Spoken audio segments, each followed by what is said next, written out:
All right, we're continuing on with Sri Sarada Devi and her divine play, looking at the reality of God as mother, and looking at the life of Sri Sarada Devi.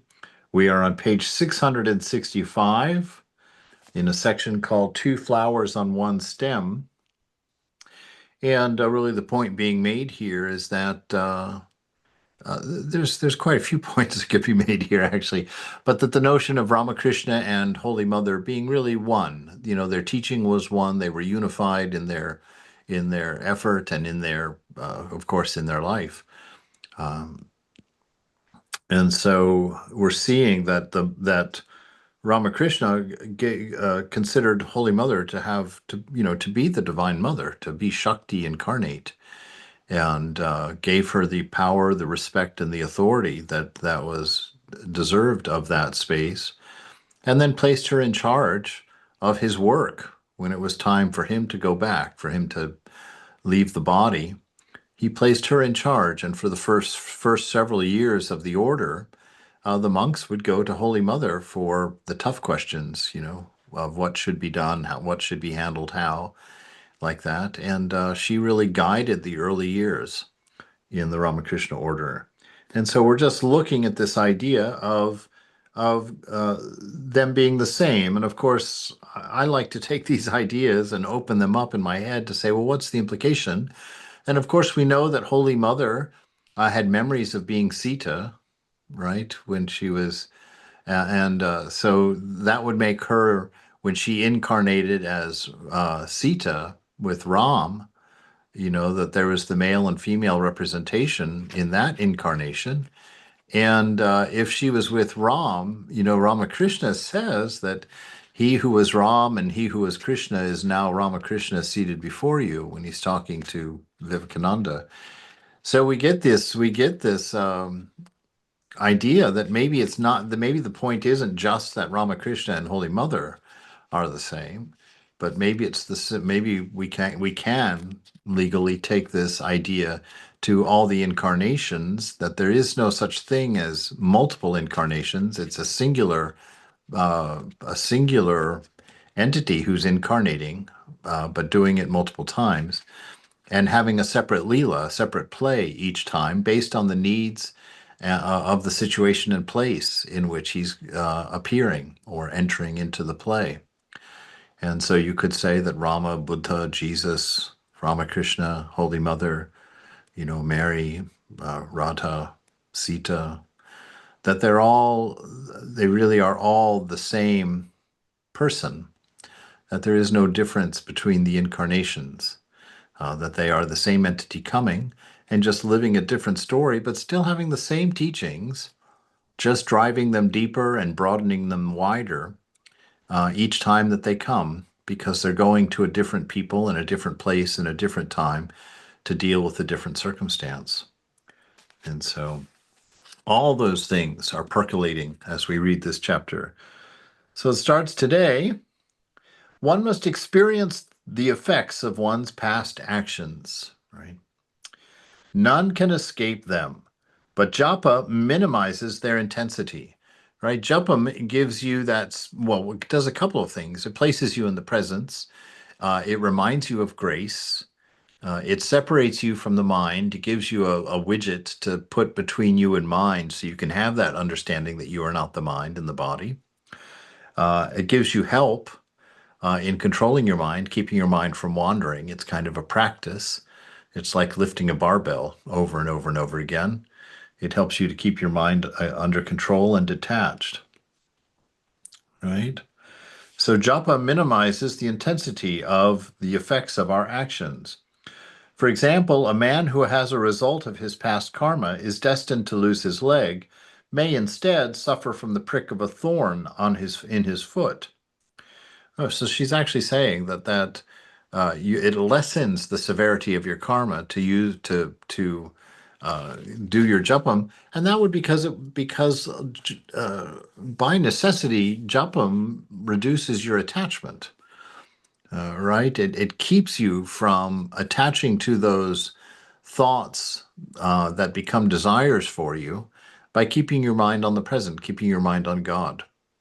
And so this mantra is extremely important in spiritual life because it puts you it's a means of letting your karma be washed away by the grace of the name, by the grace of the name of God that you're repeating, and by the grace of that presence. For example, a man who has results of his past karma that's destined to lose his leg may instead suffer from the prick of a thorn in his foot. If you love a human being, you will have to suffer for it. He is blessed indeed who can love God alone, right? And so why does she say that? It makes it sound like love is a negative thing, right? That if you love a human being, you're going to suffer for it. Well, the reason is because everyone is temporary. You know, you may have a great marriage for 50, 60, 70 years if you're super lucky, but it's going to end in grief, right? Because you're going to have to leave each other. Somebody's going to be left behind. And, I've been dealing a lot with this, with the thought of my parents, because I'm at that age. My parents are entering into their 80s and going in and out of the hospital. And so those days are numbered there for sure. And, that's a hard thing for all of us to face. And I can imagine if you had a partner for your whole life and you're watching that happen, that's quite unsettling. That's a lot of suffering there. So that's what she's saying. She's just telling us that if you enjoy this world, you're going to suffer because everything is here is temporary. Everything here goes away. And so unless you prepare yourself by seeing God in all of these things, the permanent aspect of all these temporary things, if you fall in love with that permanent aspect of all the temporary things, then you won't suffer as much. If you can know that the love that you feel for your husband or your wife actually is them, right? Because they never were a body. You were never a body. What are you? Satchitananda, which is that pure love. And so that relation, the thing that kept your bodies together was the love that was growing between you. That love is who you both really are. And so people don't ever actually leave us, right? If we have that love for a person, that's our nature being manifested in and reflected off of that person's presence. But that love that grows in that relationship actually is the relationship. And the love that you feel for the other person actually is the other person. And so when you remember Maharaj, that that's person, so comforting to hear. yeah, Very comforting. well, it's very true. That we are love. We are Satchitananda. And so when a person's body dies, if they were your partner and you have that love for them and you remember them, that love that you feel inside is not love for them, it is them. That was the Satchitananda an echo of the Satchitananda that they were manifesting, that they were being, that you fell in love with.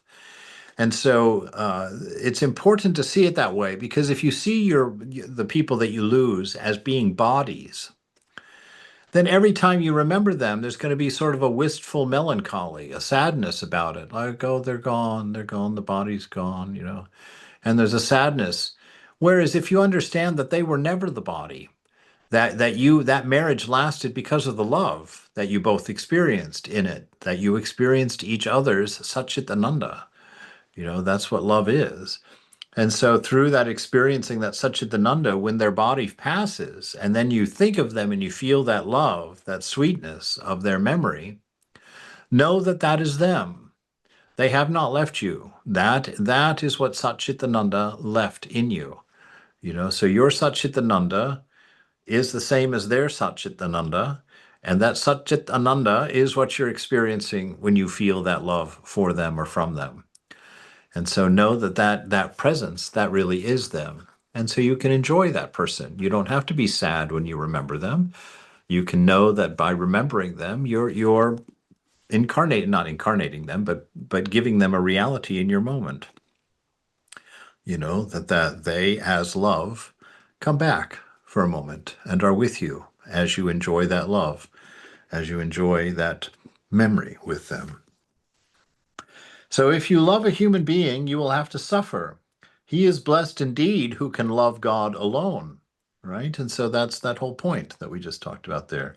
There is no suffering in loving God because God is that one absolute unchanging, always present, right? And this has been a wonderful thing. I've really enjoyed evening arati because I've been working on this a lot of just sitting in the presence of God and being as earnest and sincere when I each time I chant that mantra to really feel presence and to really open myself, really, really, really make myself completely vulnerable in trusting that presence and not allowing any negative thoughts, not allowing any casualness or rote repetition, but each one trying very hard to really love, the name as I'm speaking it, to really allow myself to open up and feel that presence entering deep inside of me, making sure that I'm aware of everything opening in the heart so that I'm hiding nothing from that presence,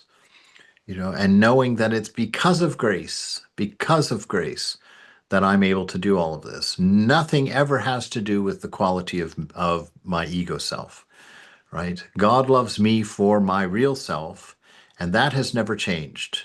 That has never been impure. That has never needed forgiveness. That has never needed anything of the sort, right? So I learned to identify with that rather than identifying with my ego self, which constantly needs forgiveness, constantly needs help, constantly needs encouragement. But when I remember that, no, that's the false self. And if I think I'm that, then I can't sit before God in good conscience. I can't feel free opening up because I know myself. I know I know my treasure chest of faults that lies there within me. My ego's always ready to beat me over the head with something out of that box. And so by not identifying with that, by giving myself permission through God's grace, right, which means to give yourself permission is a California way of saying to accept God's grace. But it adds that added element of it's you that are withholding your realization from you. It's you that are keeping yourself ignorant. It's us, you and me, that love our ignorance. And that's why we're in the class of the not realized. Right? It's because we don't want to. We don't want to. Ma comes near and you start feeling things slip away and you're like, no, no, no, no, no. I don't need to do that right now. I'm not quite there. We'll do that later. I'll work on that one. I'm struggling with that one right now. Right? So as long as you give yourself permission to hold on to it, then for a while you have to hold on to it. But I always try and keep that awareness. It's me holding on to it. I know that I shouldn't be holding on to it. I know that it's not helpful. And so I have the experience of holding on to it. And I look at mother right in the eye and I'm like, I'm the toddler, lying about the cupcake. But mother loves, you know, she's gracious enough to think that's sweet. Yeah. She pats the little toddler on the head and wipes off the evidence of his lie off of his mouth, take that icing off, and goes on loving. And so this is how we go forward like that. It's through grace and acceptance that we realize God. Can so there is no suffering in loving God. Be devoted to God and take shelter at his feet. That taking shelter, that's the whole point. What are you taking shelter from? Yourself, your ego self. This ego self that's constantly beating you up, constantly accusing you of having a noisy mind and being ineffectual in your practice and being lazy and blah, blah, blah, blah, blah, blah, blah, blah, blah. That's what you're taking refuge from. Right? So you sit there and you imagine the presence of the divine presence at Satchitananda, and anytime any voice from anywhere comes in with the accusations, comes in with the shame, comes in with the guilt, comes in with the shortcomings, you take refuge. You just turn to mother. I take refuge in you, Ma. And you just don't let it think about it. You just keep your eyes on mother's face and you chant her name, deeply and just, I'm taking shelter, Ma. I'm taking shelter. And you don't even let the thought of the other come in. You just don't let the thoughts.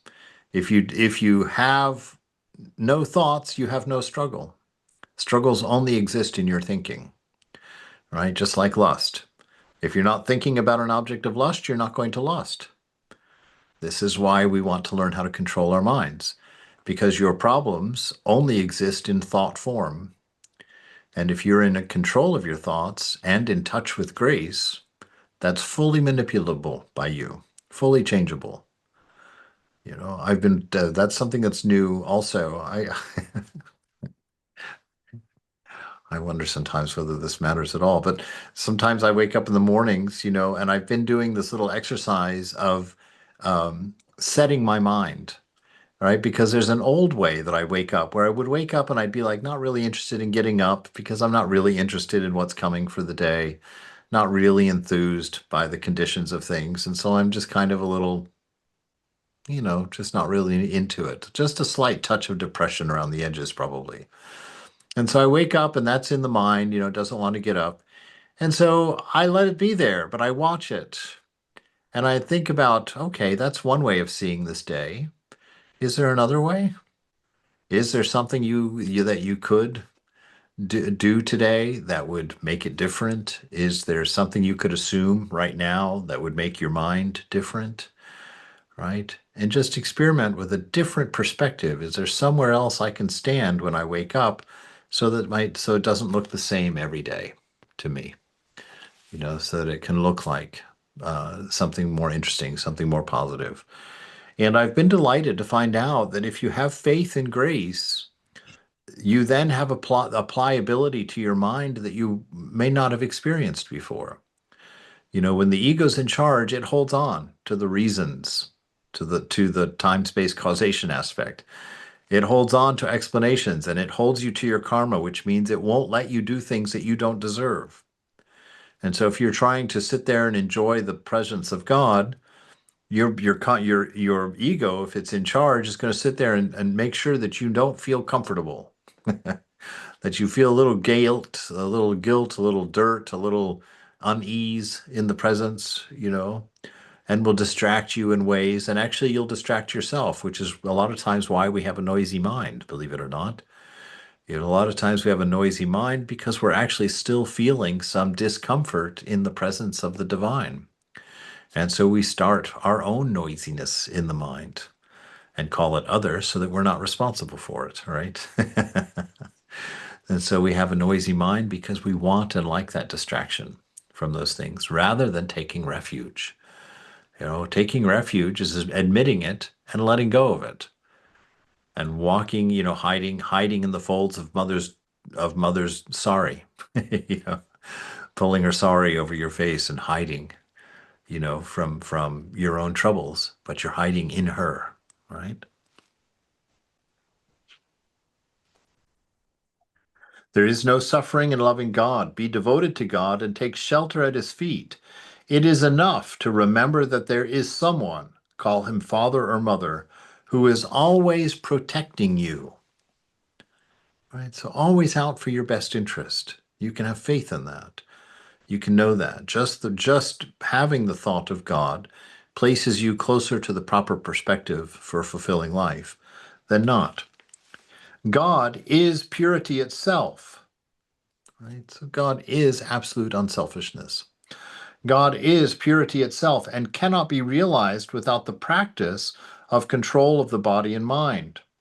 Now, interestingly enough, this control of the body and mind, this is something I've been trying to figure out. I was talking to Sarvadevanand about it a little bit this weekend too. Uh, because if I'm not the doer, why does she then tell me that without the practice of control of the body and mind, I can't realize God? If I'm not the doer, how do I do that? And I thought, well, is there something that isn't really doing, but that I have access to that she would be talking about? Because how is it that we practice control of the body and mind? We control body and mind by realizing our separateness from them, right? And so it's a detachment. And all detachment is you withdrawing your attention from a particular thought, right? When you're withdrawing your attention from a particular thought, is there really anything being done? Is there actually a doing in that? Because your attention is everywhere equally at present, but you're focusing on a particular, right? And if you just remind yourself, no, that's not me. I take refuge in God. Then you see thoughts, it happens in this. I don't know. I'm just wondering, is that doing? What do you guys think? Is it doing to be able to place your mind or your attention on things or to move it to another thing? Or does that somehow qualify as not doing? Because there's actually not an action really, because you are who you are. You're feeling your whole body right now. You're just not placing your attention on everything in your body right now. Like right now, I talk about your left big toe, and suddenly you realize the condition of your left big toe. Did you just do something? No, nothing changed anywhere, really. You just placed your awareness on your left big toe and know of it. But now, if I say right big toe, then you forget your left big toe and you put your right big toe in your mind. Is that doing? What do you think? It seems like it would be. So, what is the difference between doing and being? Well, that's an even better question. Yeah, the difference between doing and being.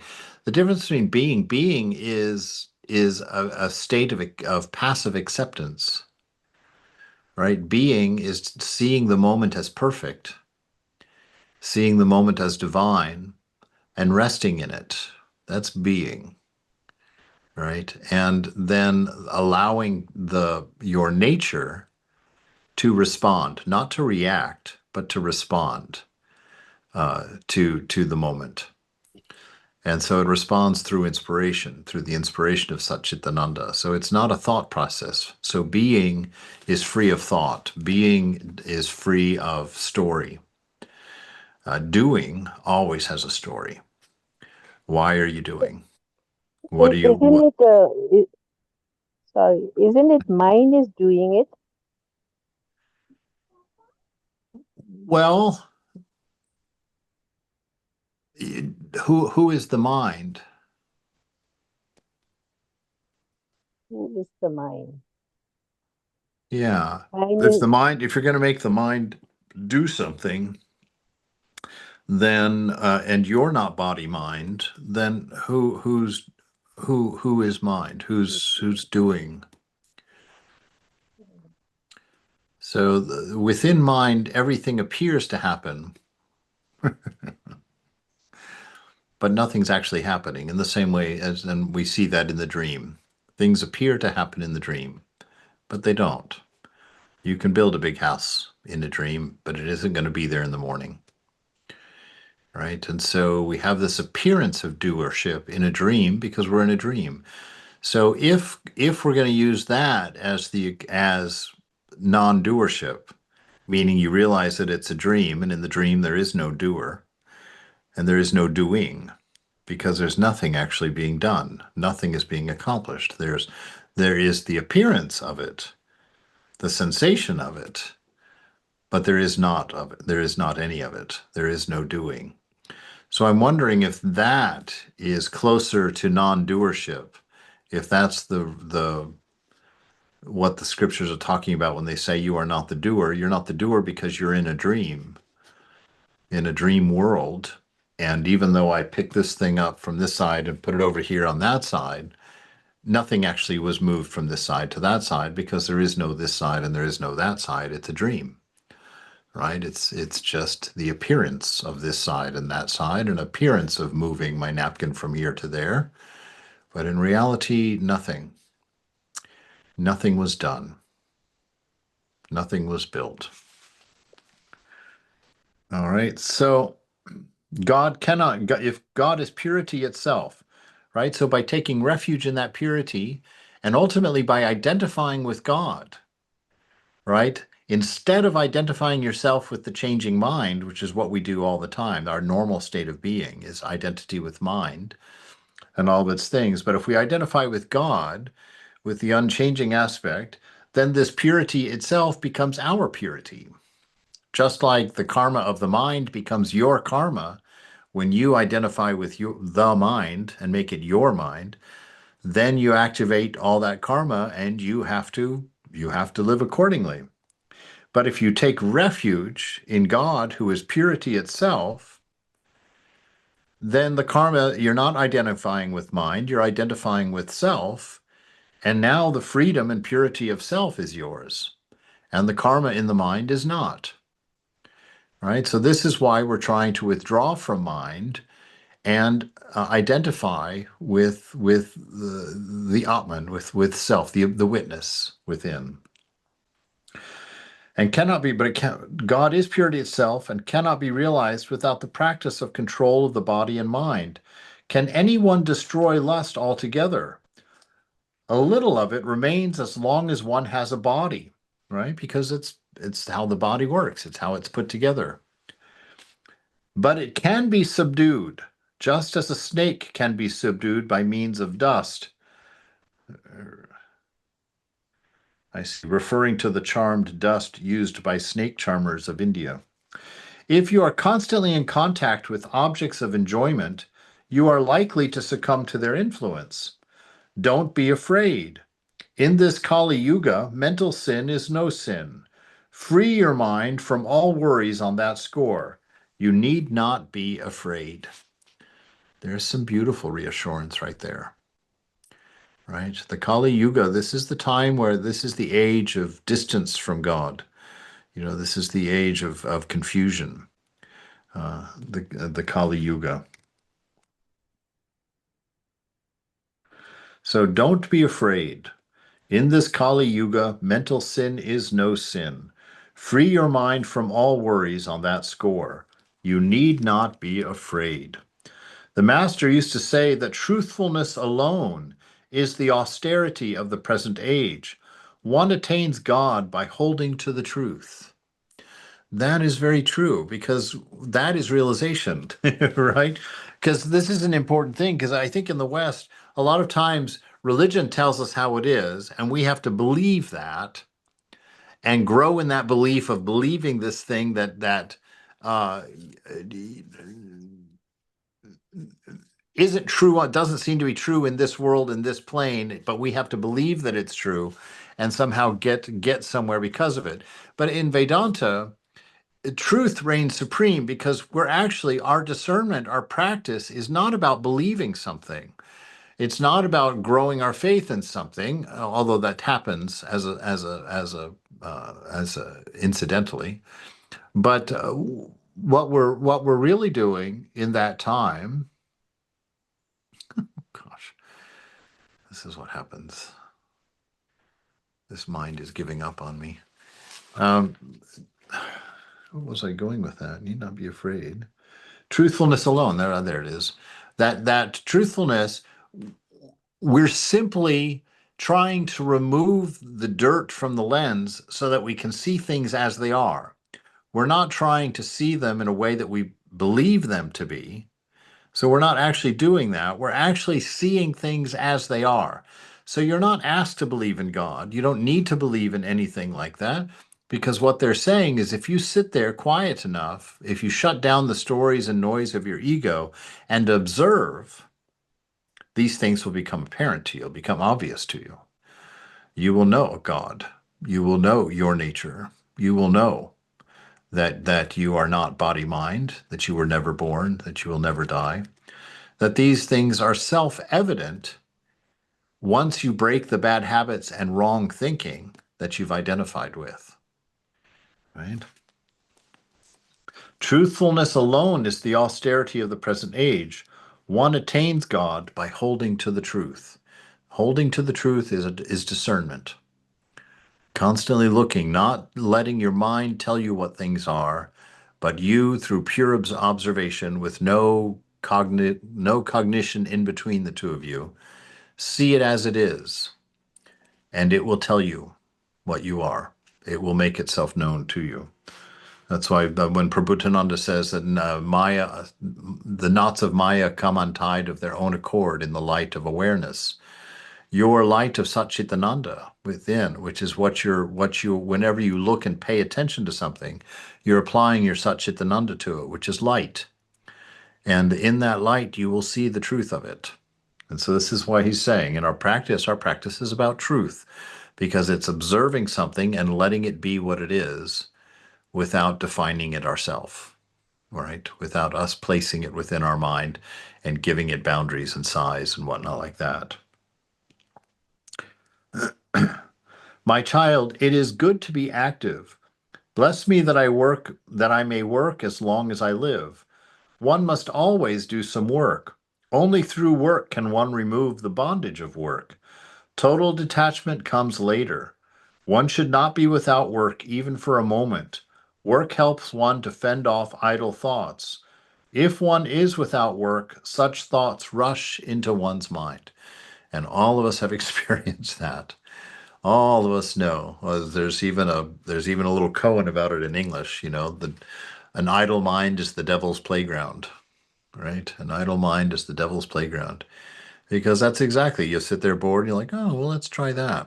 Oh, let's go read that. Let's go look at that. Well, let's go watch that. And then before long, your old messy self is sitting there tearing up the carpet.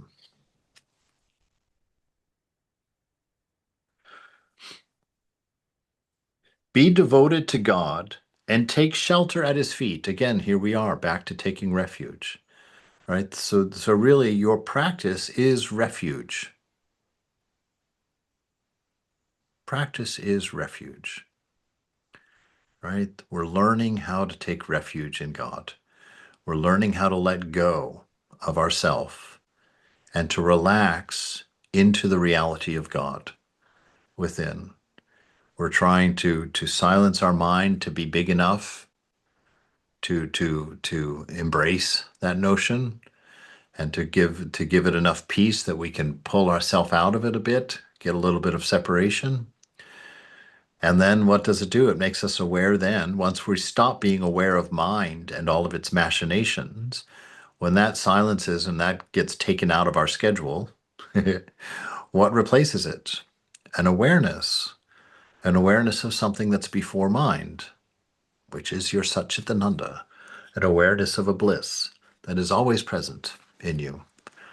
I mentioned that yesterday. It's like as we practice, as we grow, that you can have that bliss anytime. It's yours. And Mother means it when she says it's yours. It's yours natively. All you have to do is stop everything else, and it will bleed through the silence. Right?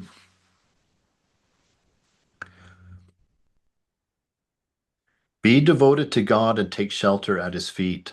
Blinded by egotism, people think of themselves as independent agents in regard to their work, right? So it's egotism that makes us feel like independent agents. Agents means doers, right? So it's the ego that gives us the illusion of doership that is causing all of our troubles. That's what we're trying to take refuge from. You're trying to take refuge from the idea of being the doer. But how are you doing that? One, by trying to see the moment as perfect, because the moment is God. So you're trying to open your acceptance to the moment, to accept that it's perfect so that you don't feel the impetus to change it, that you have to change it, which wakes up all the stories inside, right? Because if you need to change something, why? How? What will it be? What shall we change it to? What are we changing it from? Why am I changing it? All that stuff. And so our practice is a relaxation into the perfection of the moment, allowing it to be what it is, so that we can feel the inspiration of what we are when we're not distracted by mind, and then respond appropriately, spontaneously in the moment. Blinded by egotism, people think of themselves as independent agents in regard to their work. They do not depend on God, right? And when we're not depending on God, that's when we're not thinking of God. We're not taking refuge. We're not depending on God's safety, right? We don't depend on God. How do we depend on God? Not to be doers, right? We don't depend on God to get something done or to change the moment for us. We depend on God to give us refuge. And our practice is getting enough faith to accept that refuge, to accept that access to Satchit Ananda, that pure love within ourselves, that permission to not be disturbed by a noisy mind and just go ahead and set it down. It's all right. Just set it down and come over here and take refuge. Right? Yeah, that's all right. Let it go. It'll sit there and buzz for a while. No need to be troubled by it. Just come over here and sit on my lap for a moment. Let's sing my name together. You know, let's just sit and be quiet. Enjoy me. Oh, no, no, no. Don't let your mind go after the other things. Just sit and enjoy me. Keep me in your mind the whole time, right? God protects one who relies on him. How little intelligence a man possesses. He may want one thing, but asks for another. He starts to mold an image of Shiva and often ends up by making the likeness of a monkey. It is therefore best to surrender all desires at the feet of God. Let him do whatever is best for us, but one may desire devotion and non-attachment. These are not harmful desires. Right? So lay all of your stuff at God's feet and just don't be interested in them anymore. Just lay them there. When your mind tries to go pick them up again, say, oh, put that down. You just laid that at the feet of God. What are you doing picking that up? Right?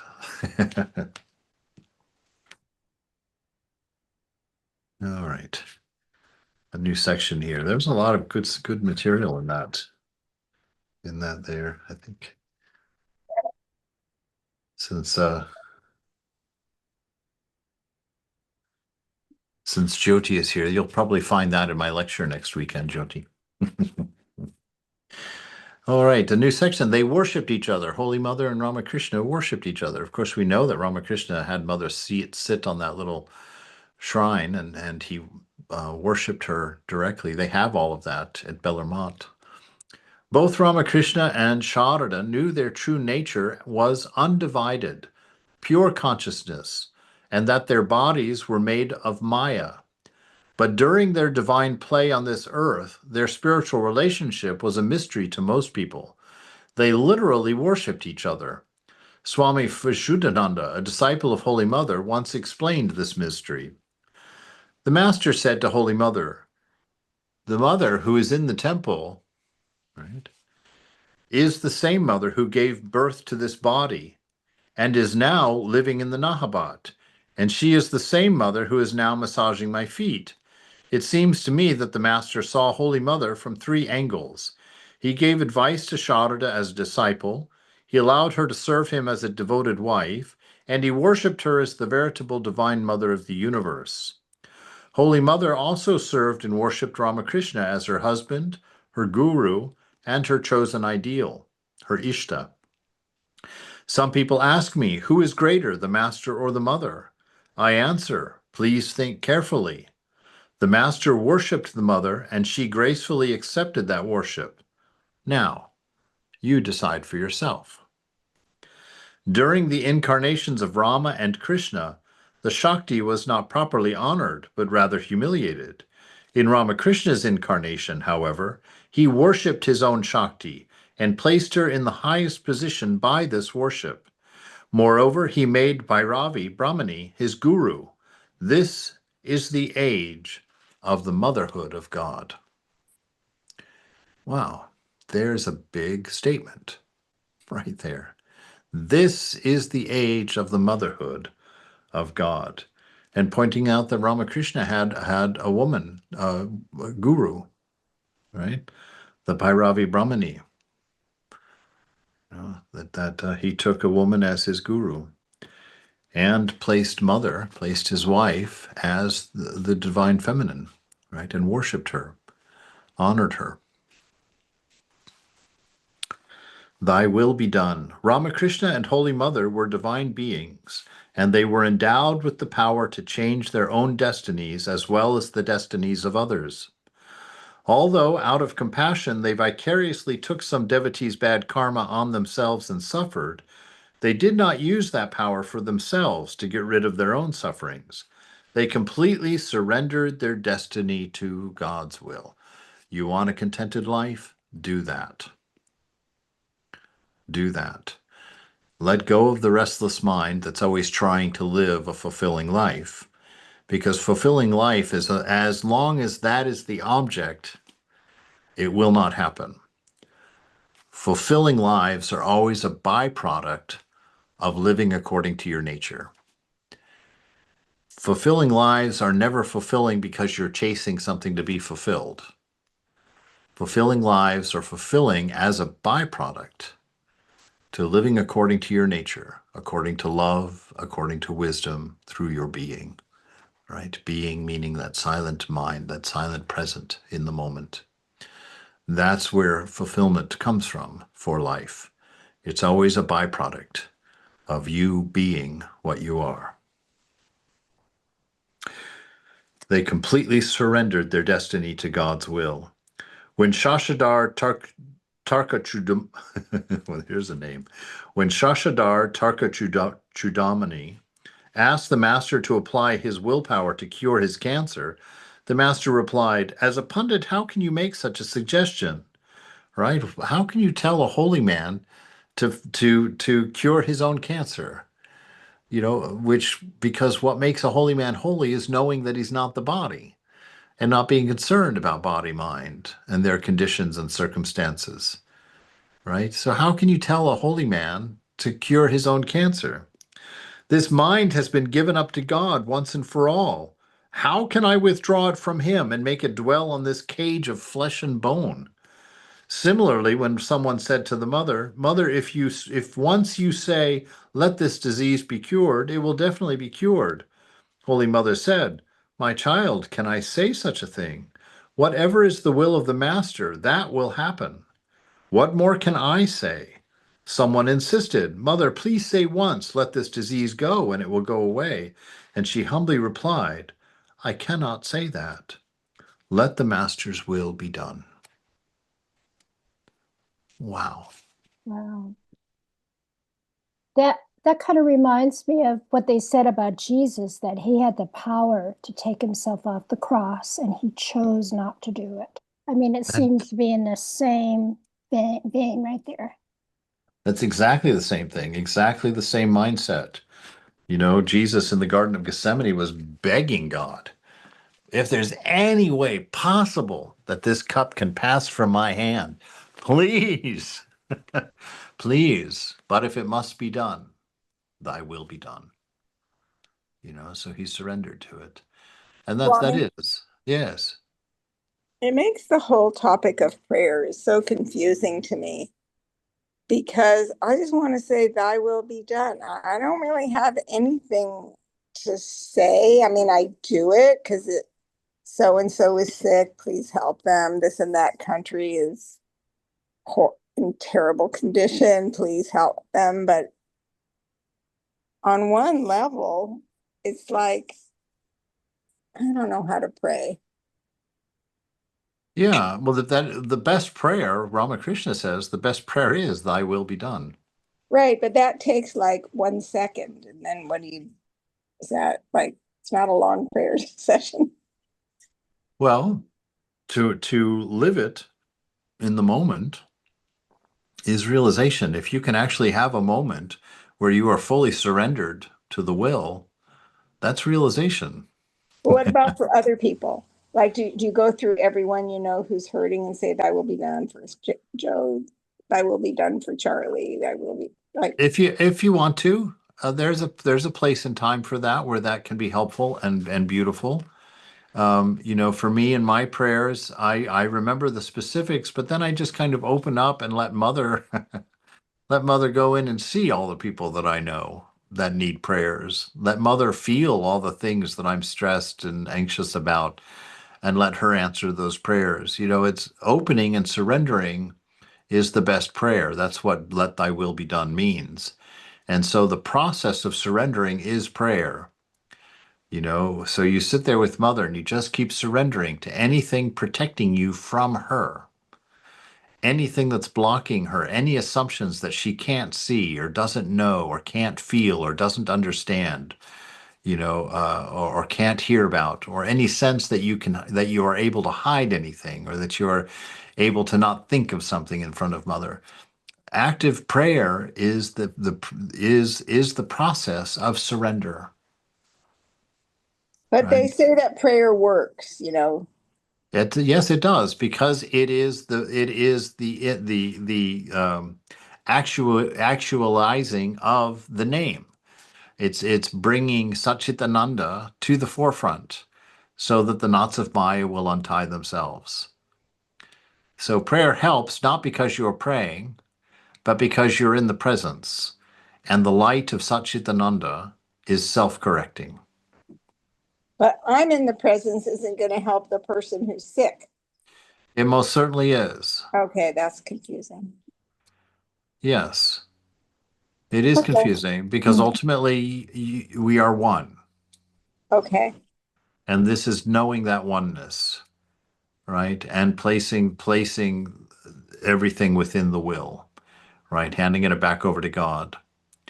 So it will be a help to them. That's why Vivekananda makes that rather startling statement. He said, one man realizing God on a mountaintop alone somewhere does more good for this world than 1,000 people volunteering in the hospital. Right? Thank you, Swami. Thank you. Yeah. It's because we add that to the atmosphere of being. All right. 5:30. I have a question, Swamiji. Okay, just a moment. Let me stop recording.